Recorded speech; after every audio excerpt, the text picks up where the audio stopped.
Al Falah university से 500 metre की दूरी पर धौज गांव है। उसी गांव के अंदर हमारी मौजूदगी है और ये धौज गांव का पूरा मार्केट ये वाला एरिया है जहां पे अक्सर दुकानें आपको नज़र आ रही होंगी। हम गांव के अंदर गए, वहां पे हमने जाके लोगों से बातचीत करने की कोशिश की तो वहां पे लोगों ने बातचीत करने से इनकार कर दिया। कैमरे के सामने कोई बोलने को तैयार नहीं है। साथ ही साथ जो दुकान है, इन दुकानों पर जाकर भी हमने बातचीत करने की कोशिश की।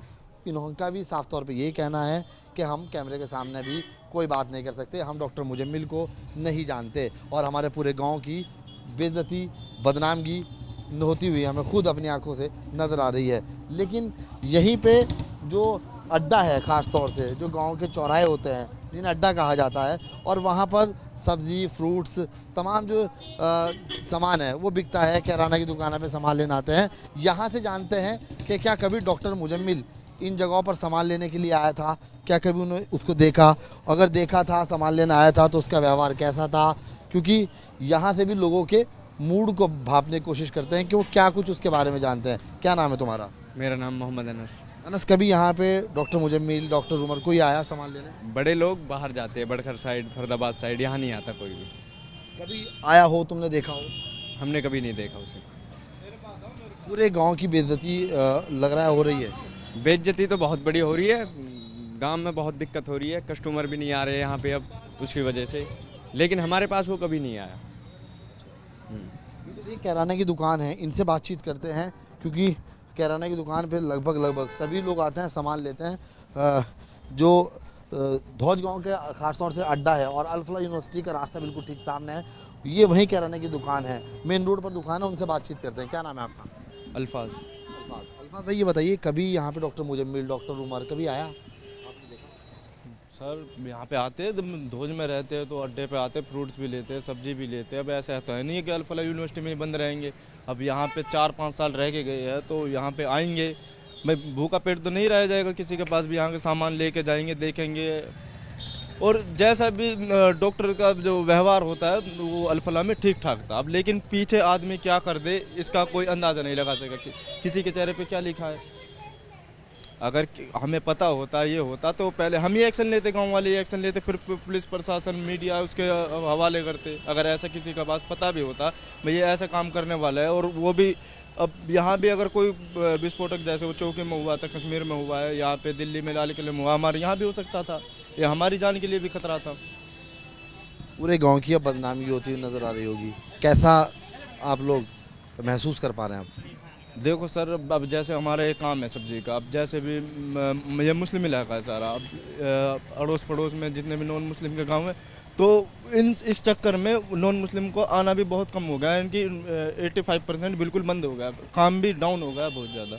मतलब जो रोज़गार तो आने वाले बंदे होते थे, जो फैक्ट्री में काम करने वाले, तो वो धो से सीधा निकल जाते हैं, कोई रुकता भी नहीं है। अच्छा, ऑनलाइन पेमेंट करता था जब मुजम्मिल सामान लेता था या कैश देता था, उसका व्यवहार कैसा था, बातचीत कैसी थी?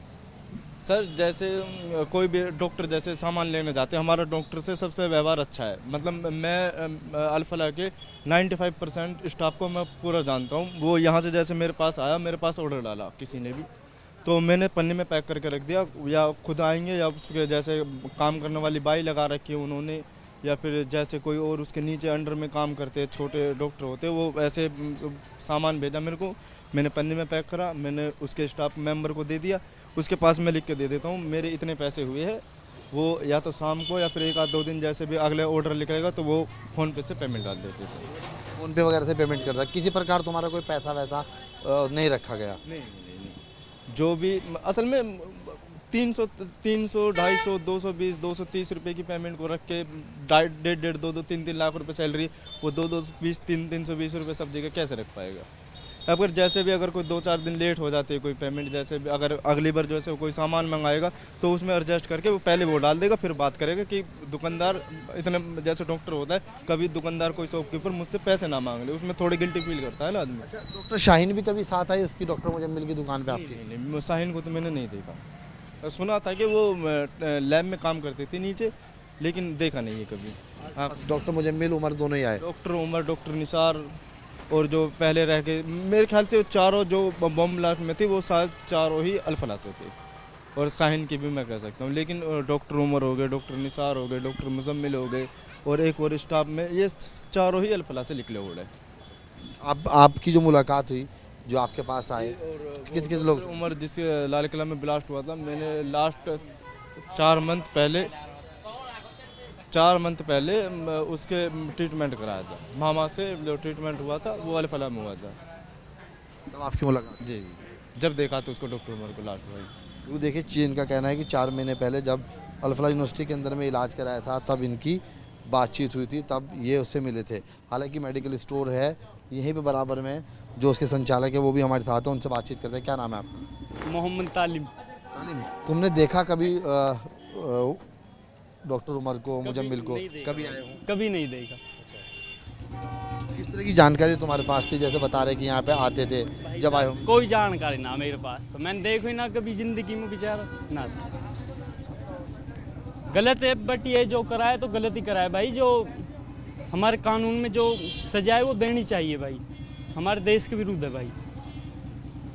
ये तमाम जो लोग हैं उनसे भी हमने यहाँ बातचीत करने की कोशिश की। हालांकि कैमरे के सामने बहुत कम लोग बातचीत कर पा रहे हैं, लेकिन साफ तौर पे लोगों का ये कहना है कि वो ऑनलाइन पेमेंट भी करता था, और जो ख़ास तौर से किराना की दुकान पर सामान अपने घर के लिए मंगाता था, कभी खुद भी आ जाता था और कभी जो उसके नौकर उसने लगाए हुए थे वो भी आकर उसका सामान ले जाते थे, और 1 या 2 दिन के अंदर में जो भी जितने भी पैसे होते थे दुकानदार के वो भेज देता था।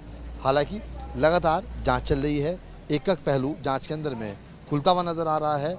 अब देखना ये होगा जांच में आगे क्या कुछ निकल कर सामने आता है। और वहीं अल फलाह यूनिवर्सिटी की अगर बात की जाए तो धौज गांव की ये मार्केट है, जहां से हमने लोगों से बातचीत करने की कोशिश की, जो सिर्फ 500 मीटर की दूरी पर है। देखना यह है आगे अब क्या कार्रवाई होती है। वीडियो जर्नलिस्ट सुधीर के साथ सैयद वासली, न्यूज़ नेशन, फरीदाबाद।